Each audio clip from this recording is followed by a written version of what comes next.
Hello, everybody. I'm very pleased today to have this conversation between the J100 Honest and Wisdom and J100 Mentoring and Motivation to show that we are interconnected. The interconnection is really amazing, and we will have this idea to put some conversation series during I don't know, during 1 year. We don't know for sure for the moment, but we have a lot to share. So thank you, Jennifer, Randy, for your time and for accept this conversation. Let me introduce you because I think that it's very important that everybody knows you, but sometimes we forget to introduce ourselves. So let me introduce you. So today I have the great pleasure of sharing you the relevant conversation about the mindset. Jennifer Ramdiv is known as the Maverick CEO. Maverick part is just a result, of the experiences that she had in her own life. That, as she says, sometimes going the routes of status quo never appealed to her, and yet she pursued it only to discover that when one doesn't choose what works for them, there is a constant nudging. She discovered when that happens, it's most certainly a nudge from the universe to budge. And she said, if you don't pay attention, it can very well turn into a show. Jennifer is not just a CEO. It's not so much the designation. It's her unique personalized operating system that brings her joy. So that's why she employs. Being a consciousness empowering orchestrator to herself and the clients she works with. So Jennifer Randiv, the Maverick CEO, it's a pleasure for me to introduce you. So let me now, for this conversation, so does our mindset impact every area of our life and living? That's the topic for this conversation, because we hear a lot about our mindset, but we don't know really what is mindset. So that's my first question. Could you tell me, please, for us, for everyone, Jennifer, what is mindset for you? First and foremost, thank you so much, Anne, for inviting me. And it is such an honor and a privilege to be able to come together, the G100, Oneness and Wisdom and Mentoring and Motivation. I mean, this is so amazing because we are demonstrating our joint effort to make G100 an amazing platform to actually be associated with.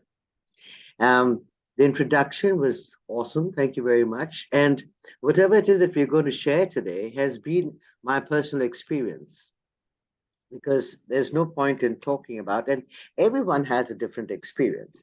But the reason that I call myself the Maverick, and thank you for sharing that, is that every time I try to do something in a very structured manner, it is usually coming from, this is how it is done. You must do this. This is how it's perfect. And I had to follow. So I tried very hard to try and follow that. But for some reason, it wasn't working for me at all. So that's the one reason that the Maverick actually had to emerge from me, because I had to find my own path. And I'm here having a conversation with you to help people to understand never ever to make you wrong. Because sometimes when we make ourselves wrong, we are closing ourselves down from actually discovering our true brilliance. So the mindset, let's talk about the mindset.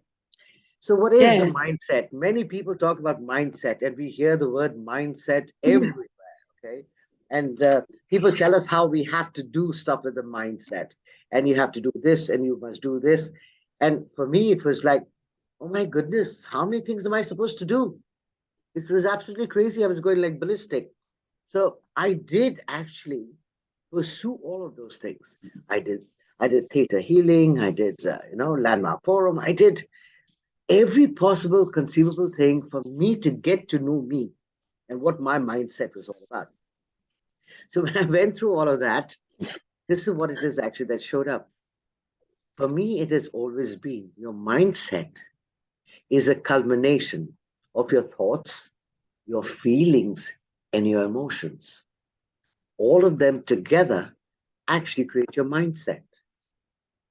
So, what does your mindset actually do, and how does it impact your life? Brilliant question. Thank you for asking that. But this is it, that every single time when we are kids, let's talk about the time when we are children, okay? When we are kids, what we do, who are we looking at? Who are we with every time, every minute of the day? Our parents, our grandparents, our family members. And we are so tiny and so small that we look around, and we usually at that time are in theta brain waves, okay? We're only in imagination mode all the time, right? So what we're doing is we're looking at mom, we're looking at dad, we're looking at grandma, grandpa, aunties, uncles, and then we go to preschool. We're looking at all of them and we're thinking, so that's the right way of doing it. That's Mm. how we have to be. That's the correct way. Or look at mom and look at dad. Now, if our parents, for some reason, are not really happy or they're having an argument, guess what? Our minds at that age are like sponges.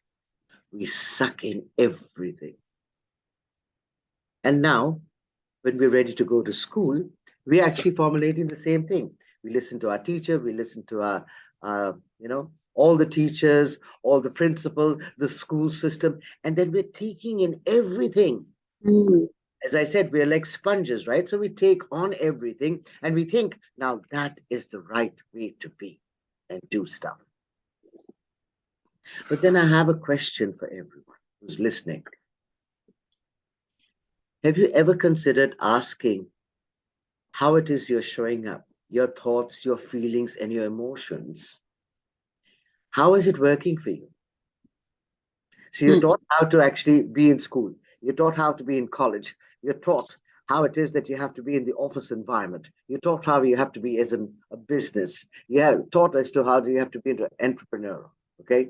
So everything is actually you're being bombarded with so much of information, but you haven't yet found out who you are in all of this. Because each one of Mm. us truly is unique, and we cannot have a blanket approach at all.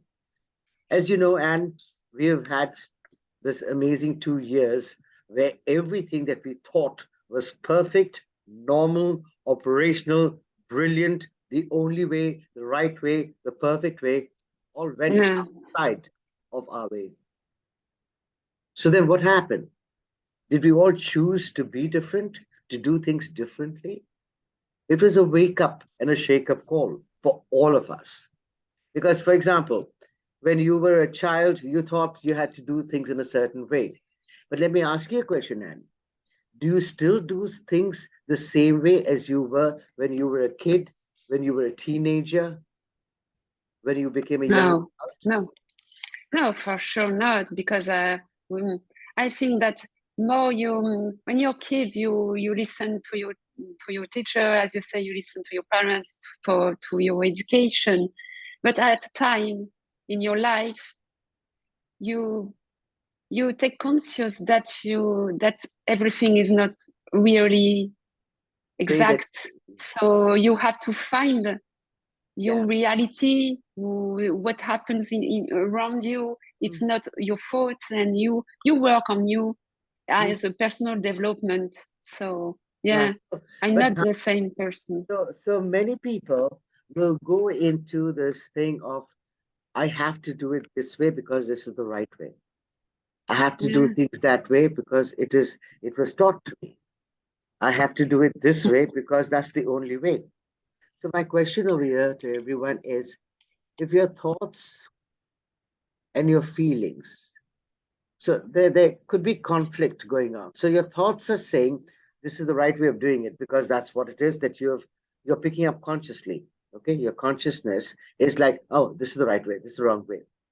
But then your feelings that are coming up when you have decided that you have to do it this way, how do you feel about it? We don't actually look at that at all. We only are wanting to know, okay, consciously, the mind is operating from the frontal lobe at this time. And now you're picking up information from all over.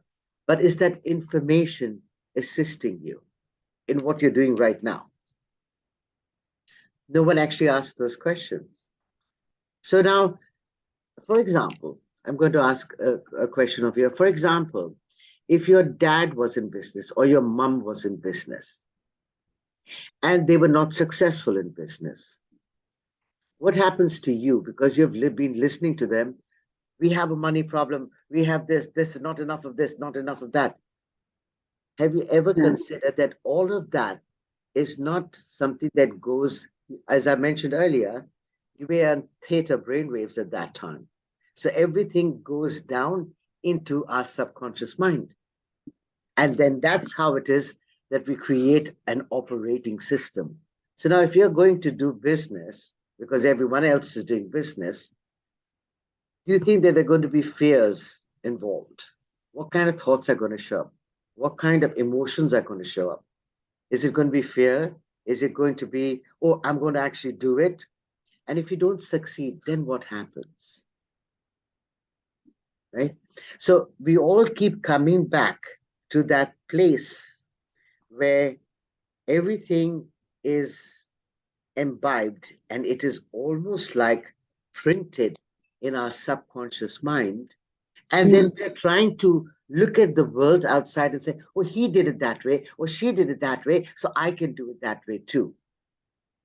We always are looking for reference points to be able to do something that other people are doing. And it's always, I've noticed, because I was doing that myself, it was always about trying to fit in. Because if I didn't fit in, then I would stand out. And if I stood out, then what would people say? What would happen? Will people like me? Will people dislike me? All of that stuff. And those are all the emotional baggages that we carry that are all coming from our thoughts. So our thoughts will create the feelings that create the emotions. And what is actually an emotion? It's energy in motion.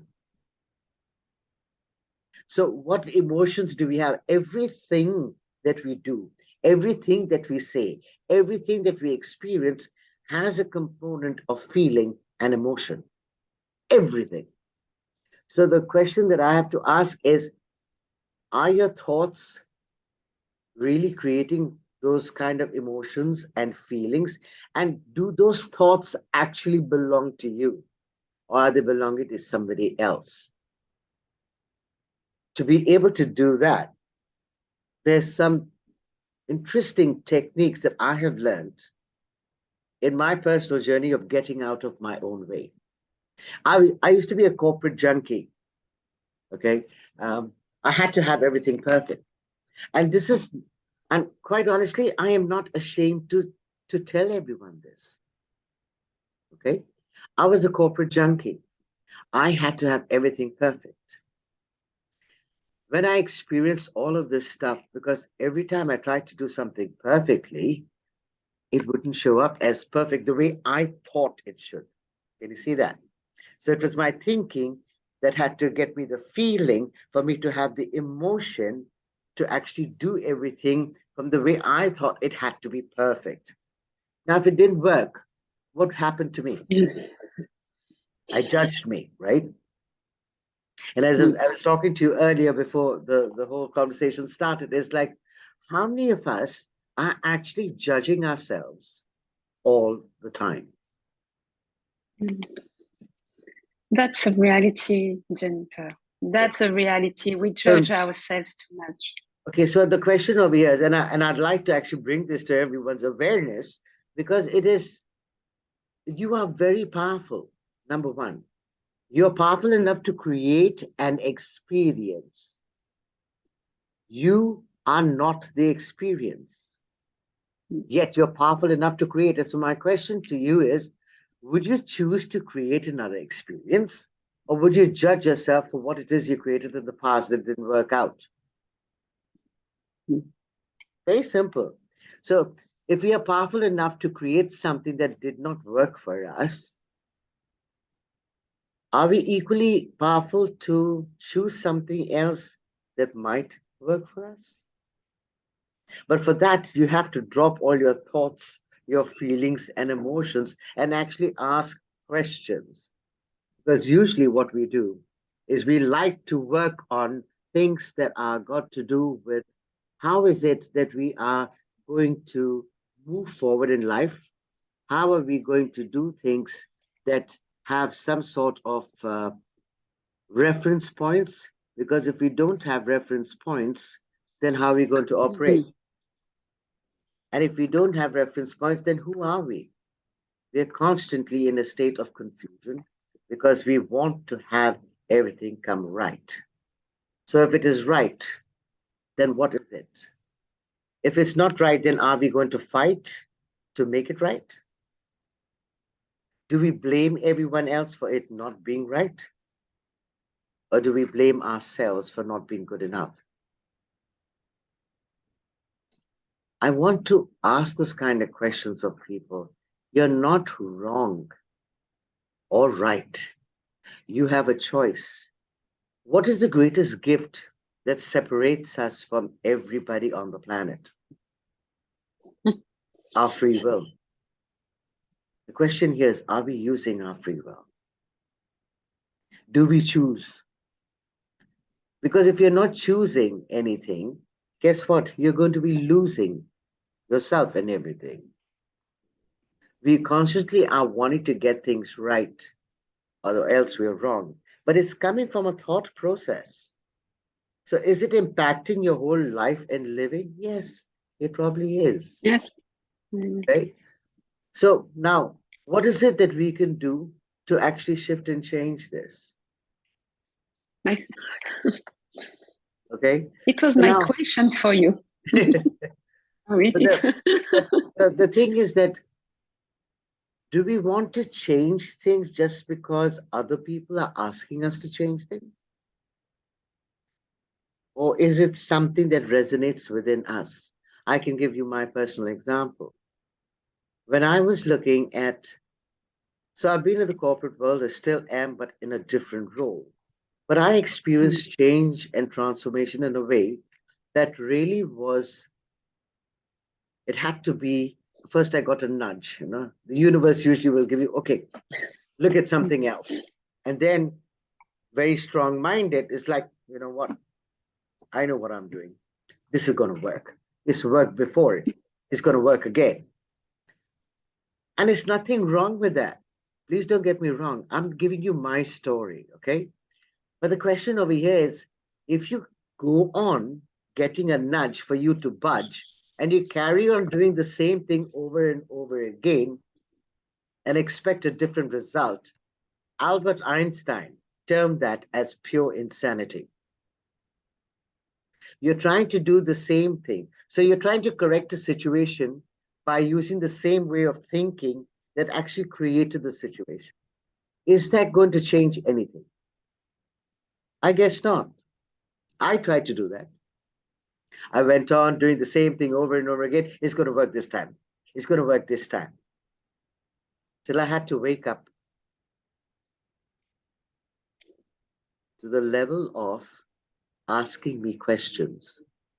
And those questions were questions that were not very comfortable. So it takes us to the level of, are you willing to be vulnerable enough to ask you some questions that will help you to become more aware of what's going on, not judge you, become aware. So when you can become consciously aware of what is actually going on in your life, and if it is working for you, then have to ask some interesting questions like, is this actually working for me? Very simple. We make it so dramatic and so, oh my God, I do not know what to do, how to say, and what to ask. No, very simple questions. Start off with, is this working for me right now? And you're not waiting for an answer. That's the interesting part of the whole exercise. Please do not wait for an answer. You've got to allow yourself to become aware of what's showing up. That's the stuff that I do today for everybody, is to help them to recognize that what you were 10 years back, it must have worked for you because it worked for me. 10 years back, what I was doing was spot on, brilliant. But is it working for me now? It wasn't. So how many of us are open to changing things? But we can only change things when we recognize within ourselves what actually is going on. What's going on in your life? Are you happy? Simple question, ask yourself, are you happy with the way things are? Are you happy in your relationships? Are you happy in your work? Are you happy in your business? No one is saying that you have to throw everything away. No, it's about asking questions for you to become aware of what might be something that you could like to change, which takes us back to our thoughts, feelings, and emotions. Are you running your life based on other people's thoughts, feelings, and emotions? I don't give answers in any conversation.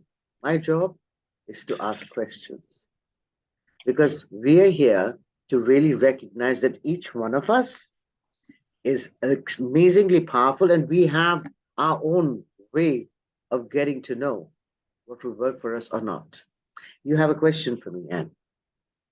Yeah, of course. It seems to be very easy. You explain that. So just ask a question. But how you can do that? Wait, how can you be aware of the right question that you have to put for you? That's You know? amazing. That's a brilliant. Thank you for asking that. What if there was no right question or wrong question? What if the question that you asked was based on how it is that you're experiencing an emotion right now? There's no right. Yeah. That you're not a robot to be given, okay, now follow this protocol. Do this, now do this, now do this. That's how we've been operating. Do this, do this, do this, then that will happen. Ask yourself. That's why it is about asking yourself, am I really happy right now? What needs to change for me to become happy? You have to ask the question and then drop it. Just drop it. And please allow you not to try and fix you. Let me show you what it is about trying to fix. I tried to fix myself for a good 15 years before I started what I do now. You have to be broken to fix you. So how see? People think, sorry, you see, we are always trying to fix ourselves. You're not broken. You're not broken.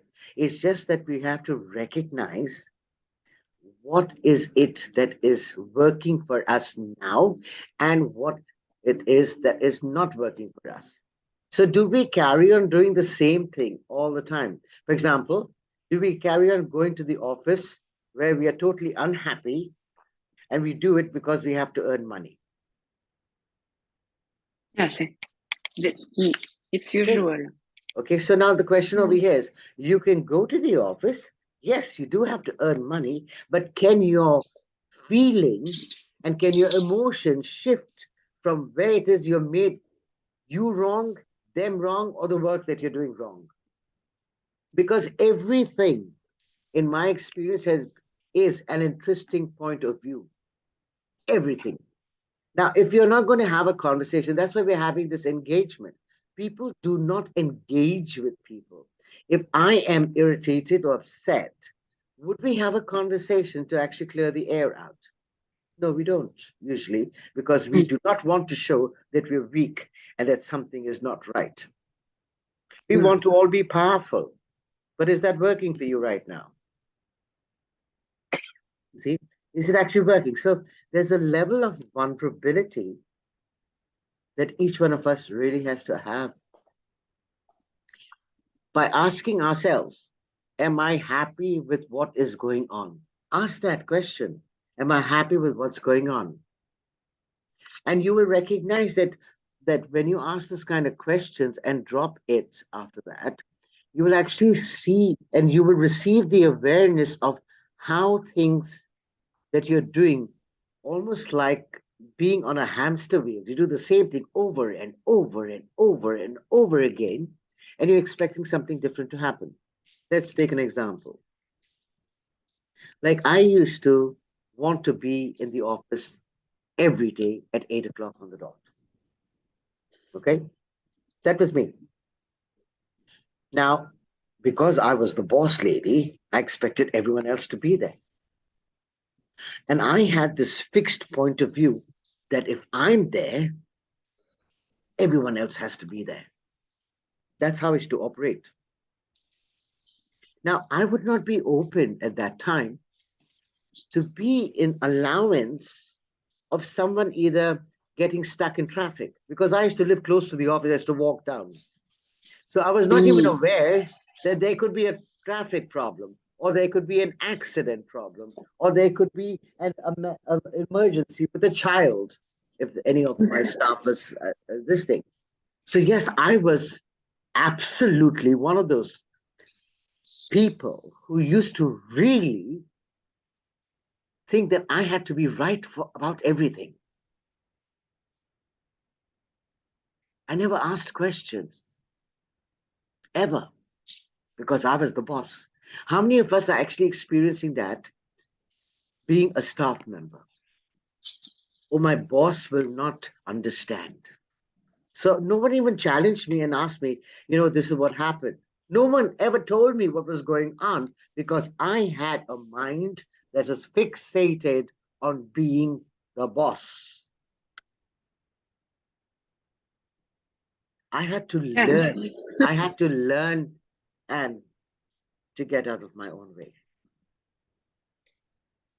So it's very relevant and important that you explain that you have to learn, but it's not easy.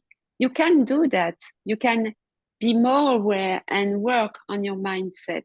It's not. It will be easy, but you have to shift some uncomfortable place first. So it's not. You're right. Extremely, absolutely perfect. You know something?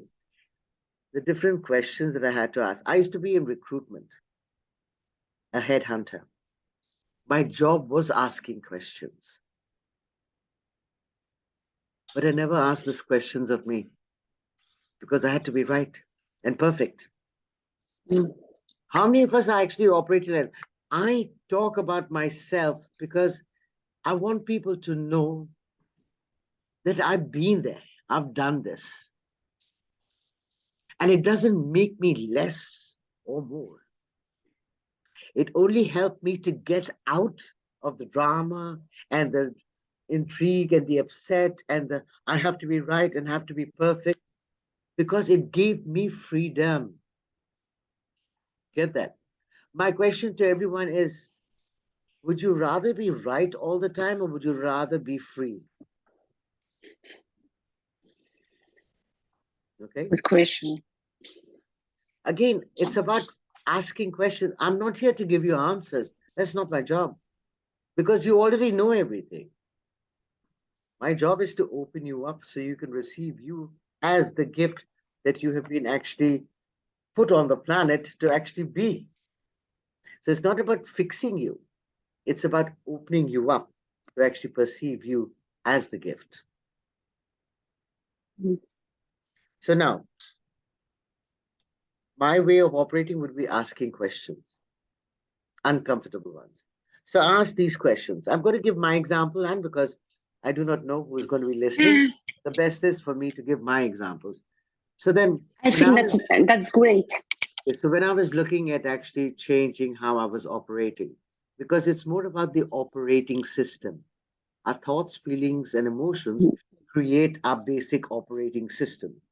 which lies in our subconscious, which is our job to put a question, to bring it up so we can actually perceive it, know it, and actually change it if we choose to.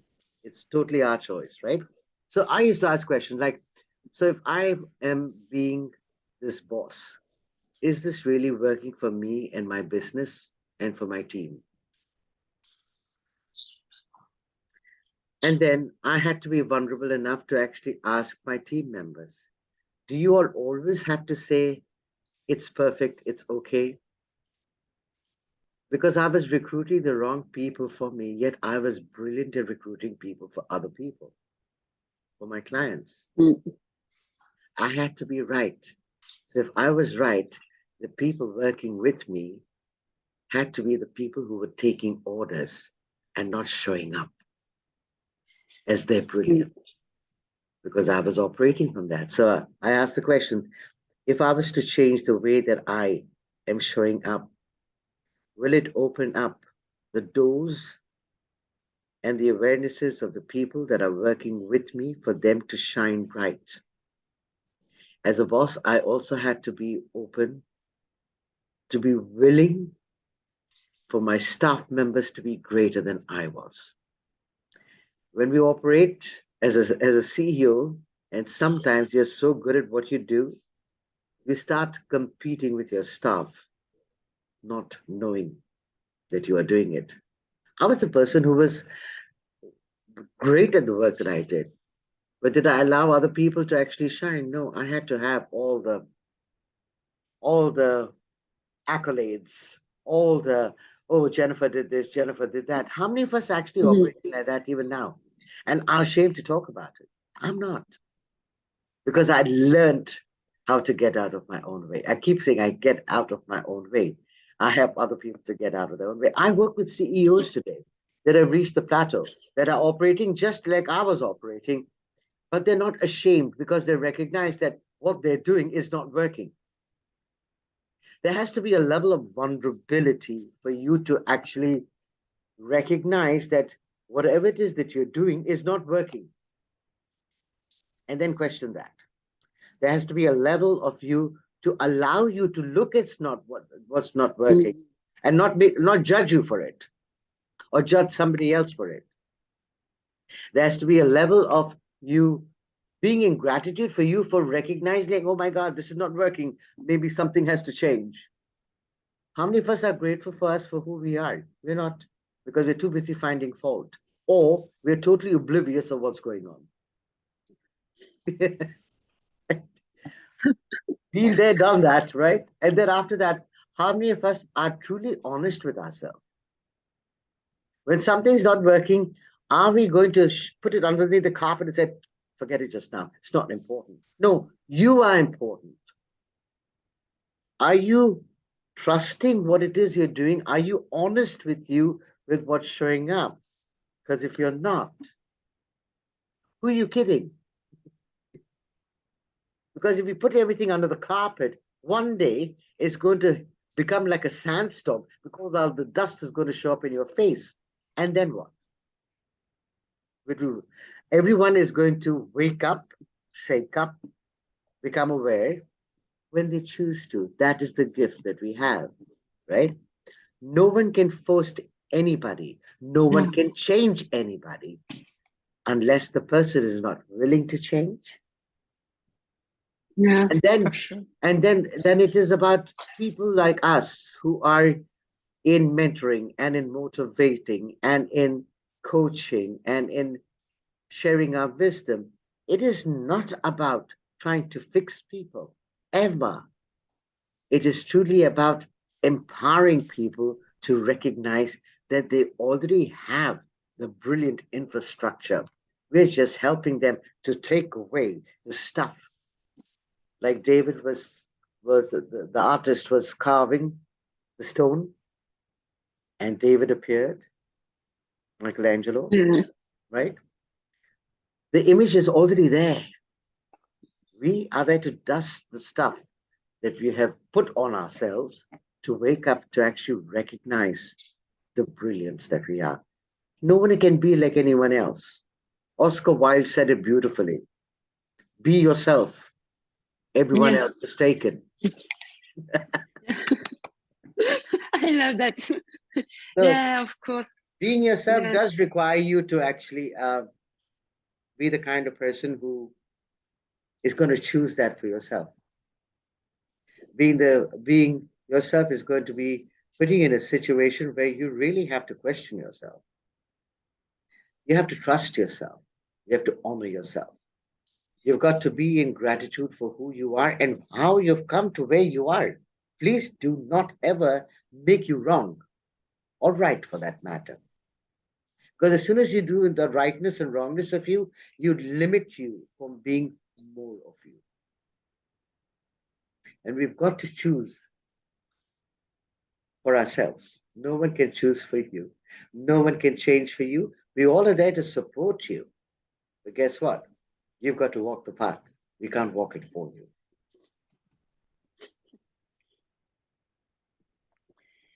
So I think for everyone it's clear. We all have inside us everything.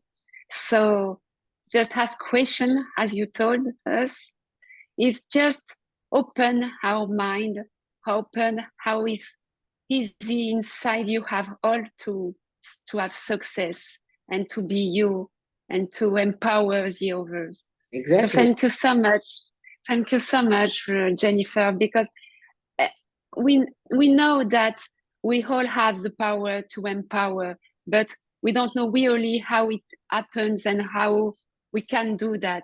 We all talk about mindset, about consciousness, about awareness, but it's not too much thing that we have to do. We just I have think, to. if I may make a suggestion, I think it would be a really cool idea for if we do come on next time. I would love to actually have people on the call and help them to ask questions, any questions, because that will be really cool.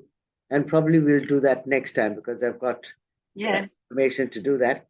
And ladies and gentlemen, whoever's listening this, please do not think that anything is wrong with you.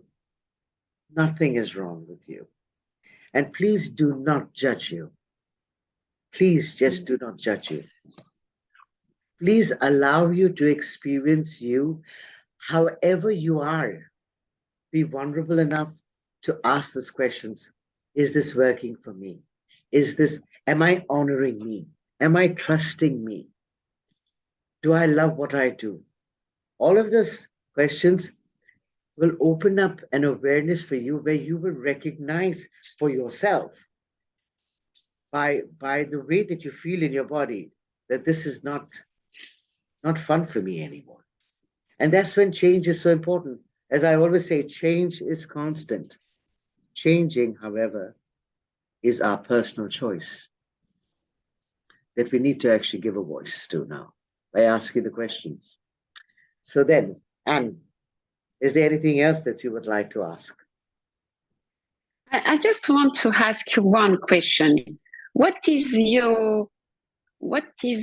not your habit or your tool to the end of this year when we start a new year? Do you ask your special question for you?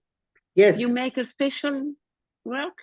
Okay, the way that I would, first and foremost, I don't make any goals and I'm going to do this, I'm going to do that, because by the 15th or the 17th, all those goals have gone out the window, quite honestly. So the way that I ask, and I don't wait for the end of the year, I ask this daily. What grand and glorious adventure can I have today? It's an important question for me to tell everyone, because we hear that we have to put one question at the end of the year to start the new year. And I say, no, it's just a strong belief that we hear and each year that we have to put an intention, special intention on December, but not only in December. Why can't we do it daily? Make it your daily practice so you don't have to wait to the end of the year. Yeah. So yeah, thank you. Question, it's just my last question. Yeah. It was my last question too, because it's a conversation to inform and to tell everybody that just be yourself, and you don't judge you. It's very important to not judge you. Be yourself and accept all emotions, all things that you have in your life. There are perfection and imperfection. No bad, no. Something that I just want to say, when somebody thinks that something has to be perfect, like I was doing, please remember that perfection is the first form of stagnation. Okay? Because every time, everything is changing. The energy of everything is shifting and changing. So if you think that you've got something perfect, it's already shifted and changed. So perfection is the new norm for perfection is stagnation. You've got to be engaging with you. You've got to be in a relationship with you, asking questions all the time. I ask questions all the time. Is this going to work? Your best friend. Totally. Yes, you. Yeah. Have a question. So thank you for this. And I hope it's going to help the people who are going to be listening in. And I hope so. Yeah, I hope so too. And I'm the reason that I was vulnerable on the call is simply because I want other people to choose to be that. Because when you are that, you remarkably open up to become this amazing being that you never ever thought that could ever be possible before. And don't think that now that you've discovered this, that it's a permanent fixture. Nothing's permanent, nothing's perfect. Till the time that you're breathing, you're learning. And if you stop doing that, you're dead. Simple as that. It's clear. Anyway. Everything is possible. Everything is possible. Yeah. So thank you for having me on the call. Truly appreciate your time. Thank you. Just the first conversation, but not the last. We will have a lot of conversation, a long series to empower the 100 mentoring motivation and oneness wisdom interconnection, of course. Absolutely. Thank you, Jennifer. Thank you so much, so much. Have a nice day, nice evening for you. And wish you the same, my dear. To more conversations that are going to be inspiring and invigorating for people to show up as the gift they are. Yeah, right? a gift. Thank you. Thank you so much. Bye-bye. Thank you.